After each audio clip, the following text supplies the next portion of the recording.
यशुचिः प्रयतो भूत्वा जुहुजादाज्यमन्वहम् श्रियः पञ्चदशर्चञ्च श्रीकामः सततं जपेतु आनन्दः कर्दमश्चैव चिक्लीत इति विश्रुताः ऋषयस्तेऽत्रयः पुत्राः स्वयं श्रीदेवदेवता पद्मानने पद्मवूरु पद्माक्षी पद्मसम्भवे त्वं मां भजस्व पद्माक्षी येन सौख्यं लभाम्यहम् अश्वदाजि च गोदाजि धनदाजि महाधने धनं मे जुषतां देवीं सर्वकामार्थसिद्धये पुत्रपौत्रधनं धान्यं हस्तिष्वाजा विगोरधं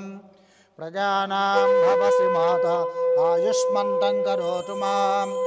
चन्द्राभां लक्ष्मीमीशानां सूर्याभां श्रियमीश्वरीं चन्द्रसूर्याग्निसर्वाभां श्रीमहालक्ष्मीमुपास्महे धनमग्निर्धनं वायुर्धनं सूर्यो धनं वसुः इन्द्रो बृहस्पतिर्वरुणं धनमश्नुते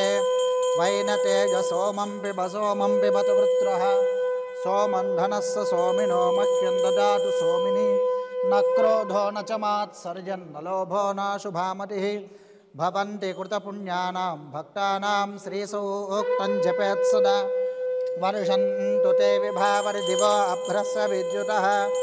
रोहन्तु सर्वबीजान्यवब्रह्मद्विषोजिः पद्मप्रिये पद्मिनि पद्महस्ते पद्मालये पद्मदलायताक्षी विश्वप्रिये विष्णुमनोनुकूले त्वत्पादपद्मं मयि सन्निधत्स्व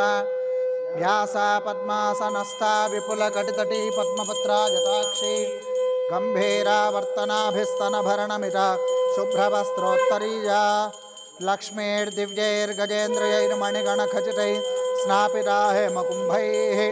नित्यं सा पद्महस्ता मम वसतु गृहे सर्वमाङ्गल्ययुक्ता लक्ष्मीं क्षीरसमुद्रराजतनयां श्रीरङ्गधामेश्वरीं दासीभूतसमस्तदेववनितां लोकैकदीपाङ्कुरां श्रीमन्मन्दकटाक्षलब्धविभव ब्रह्मेन्द्रगङ्गाधरां त्वां त्रैलोक्यकुटुम्बिनीं सरसिजां मुकुन्दप्रियां सिद्धलक्ष्मीर्मोक्षलक्ष्मी जयलक्ष्मी सरस्वती श्रीर्लक्ष्मीर्वरलक्ष्मीश्च प्रसन्ना मम सर्वदा वराङ्कुशौ पाशमभीतिमुद्रां करैर्वहन्तीं कमलासनस्तां बालार्ककोटिप्रतिभां त्रिनेत्रां भजेऽहमम्बां जगदीश्वरीन्दां सर्वमङ्गलमाङ्गल्ये शिवे सर्वार्धसाधिके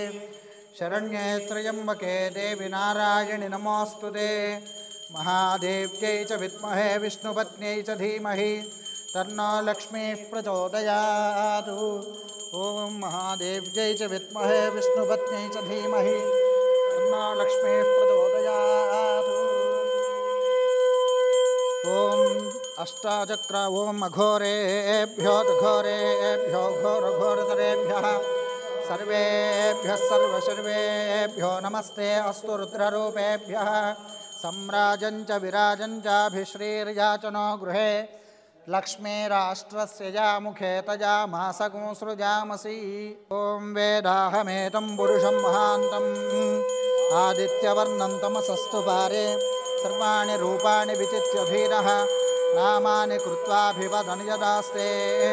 कर्पूरानन्ददिव्यमङ्गलनीराजनं सन्दर्शयामि नीराजनानन्तरं पुष्पार्घ्यं समर्पयामि रक्षां धारयामि नमस्करोमि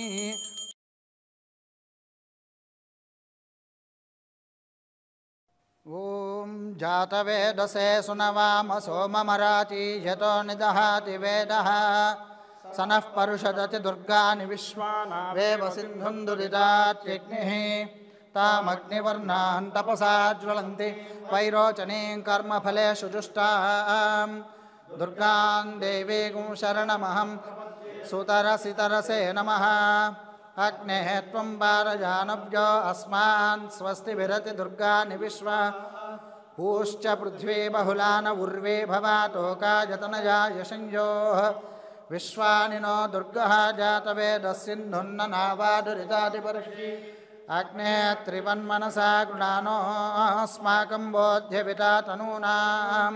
पृतनाजितगुं सहमानमुग्रमग्निगुं भवेम परमात्सधस्तात् सनः परुषदति दुर्गानि विश्वाक्षामद्देवो अतिदुरित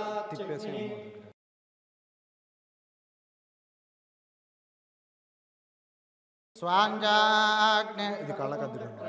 अस्मभ्यं च सौभगमायजस्व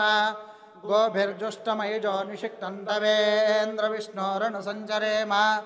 नाकस्य पृष्ठमभिसंवसानो वैष्णवी लोकैहमादयन्तां कात्यायनाय विद्महे कन्याकुमारी धीमहि तन्नो दुर्गिः प्रचोदयातु ओम जातवेदसे सुनवाम सनः परुषदति दुर्गानि विश्वानावेव सिन्धुन् त्यग्निः तामग्निवर्णान् तपसा ज्वलन्तीं वैरोचनीं कर्मफलेषु जुष्टां दुर्गां देवीं शरणमहं प्रपद्ये अग्ने त्वं पारजानव्यो अस्मान् स्वस्तिभिरति दुर्गानि विश्वा ओश्च पृथ्वी बहुलान उर्वी भवातोकायतनया योः विश्वानिनो दुर्गः जातवेदः सिन्धुन्न नावादिरिदाति पर्षि मनसा गृणानो अस्माकं बोध्यविदा तनूनां कृतनाजितगो सहमानमुग्रमग्निगो हुवेम परमात् सधस्तातु सनः परुषदति दुर्गानि विश्वाक्षामद्देव अतिदुरितात्यग्निः प्रत्नोषिकमीड्यो अध्वरेषु सनाच्यहोतानव्यस्तसत्सि स्वाञ्जाग्ने तनुवं पिप्रजस्वास्मभ्यं च सौभगमायजस्व गोभिर्जुष्टमयिजो निषिक्तन्तवेन्द्रविष्णोरनुसञ्चरेम नाकस्य पृष्ठमभिसंवसानो वैष्णवीं लोकैहमादयन्तां कात्यायनाय विद्महे कन्याकुमारी धीमहि तन्नो दुर्गिः प्रचोदयातु आवाहित देवता सहित वाराही देवतायै नमः पुष्पाञ्जलिं समर्पयामि प्रदक्षिण नमस्कारं समर्पयामि यानि कानि च पापानि जन्मान्तरकृतानि च प्रदक्षिण पदे पदे मोहं पापकर्माहं पापात्मा पापसंभवः त्राहि मां कृपया देव शरणागतवत्सल अन्यथा शरणं नास्ति त्वमेव शरणं मम तस्मात् कारुण्यभावेन रक्ष रक्ष परमेश्वरी रक्ष रक्ष जगदीश्वरी आत्मप्रदक्षिण नमस्कारान् समर्पयामि यस्य स्मृत्या च नामोक्च तपः पूजा क्रियादिषु न्यूनं संपूर्णतां याति सज्जो वन्दे तमच्युतं नमस्कारं చేసుకొని చెప్పండి మంత్రహీనం క్రియాహీనం భక్తిహీనం మహేశ్వరి యత్పూజితం మయా దేవి పరిపూర్ణం తదస్తుతే అనేన మయా కృతేన ఏకాదశ దిన వారాహి దీక్షా పూజనేన భగవతి సర్వాత్మిక వారాహి సుప్రీణాతు వారాహి దేవతార్పణమస్తు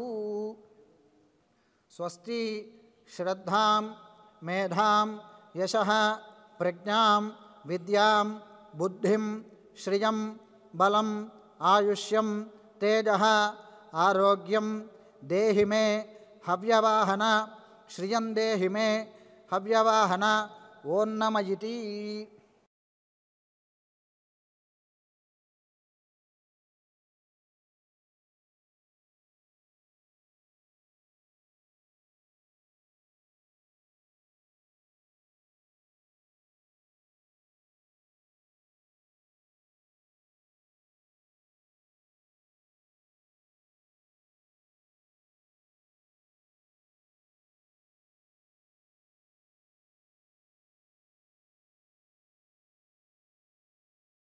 ఓం శతం జీవ శరదో వర్ధమాన ఇత్యపి నిగమో భవతి శతం వర్ధయంతి శతమేనమేవ శతాత్మానం భవతి అనంతం భవతి శతమైశ్వర్యం భవతి శతమితి శతం దీర్ఘమాయుః శతం జీవ శరదో వర్ధమాన ఇత్యపి నిగమో భవతి శతమితి శతం దీర్ఘమాయుర్వర్ధయంతి శతమేనమేవ శతాత్మానం భవతి శతమనంతం భవతి ఐశ్వర్యం భవతి శతమితి శతం దీర్ఘమాయుః శతం జీవ శరదో వర్ధమాన ఇత్యపి నిగమో భవతి శతమితి దీర్ఘమాయుర్మరుతయేన వర్ధయంతి మేవ శతాత్మానం భవతి శతమనంతం భవతి శతమైశ్వర్యం భవతి दीर्घमायुः शतमानं भवति शतायुः पुरुषः शतेन्द्रिय आयुष्येवेन्द्रिये प्रतिष्ठति मनोरथाः परिपूर्णा भवन्तु यजमानस्य संकल्पितसिद्धिरस्तु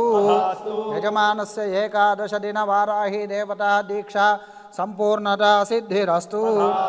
वाराही देवता प्रसादेन यजमानस्य संकल्पित समस्त कार्याणि राजद्वारे राजमुखे सर्वदा दिग्विजय सिद्धिरस्तु यजमानस्य संकल्पित समस्त कार्येषु अंतःशत्रु बहिःशत्रु निवृत्ति द्वारा मानसिक शारीरिक आरोग्य सिद्धिरस्तु भवन्तः श्रीमन्तः महान्तो अनुगृह्णन्तु वाराही देवता प्रसादेन यजमानस्य जन्मराशिवशातु जन्मांशवशातु नामराशिवशातु नामांशवशातु ये ग्रहाः अरिष्टस्थानेषु स्थिताः तेषां ग्रहाणाम् अत्यन्त आनुकूल्य शुभफलावाप्तिरस्तु वाराही देवता प्रसादेन अष्टलक्ष्मी देवता स्थिरनिवास सिद्धिरस्तु अखंड ऐश्वर्याभिवृद्धिरस्तु वंशाभिवृद्धिरस्तु चिंतित मनोरथ सिद्धिरस्तु धर्मस्य जयोस्तु अधर्मस्य नाशोस्तु प्राणिषु सद्भावनास्तु विश्वस्य कल्याणमस्तु गवां संरक्षणमस्तु लोकाः समस्ताः सुखिनो भवन्तु हर नमः पार्वती पतये हर हर महादेव हर।